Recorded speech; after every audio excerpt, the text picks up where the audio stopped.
Erkakman. Men uchun onam birinchi o'rinda degan erkaklar mana shuni oxirigacha eshitamiz.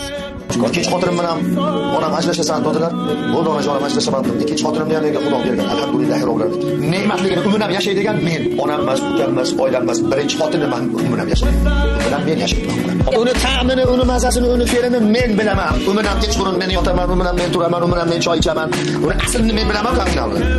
Uydagilarga borganlarda har xil bo'lgan, lekin onani tanla, xotinni tanla. Shunaqa situatsiyada bo'lib qoldim uka. Kimni tanlayman uka? Yuzta bo'lsa ham xotinni qo'yib onani tanlayman-da uka. Ular xotin topaveradi.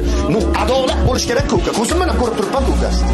Men himoya qilmasam, men yonida turmasam, adolatni, haqiqatni ko'rib turib, mana buni qoraligini ko'rib turib, men buni sariq deb tursam uka.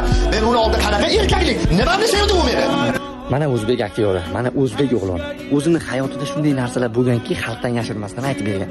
Ba'zi bir ifloslar borki, ota-onasini xalq tugul ko'chada olib yurgani ugaladi.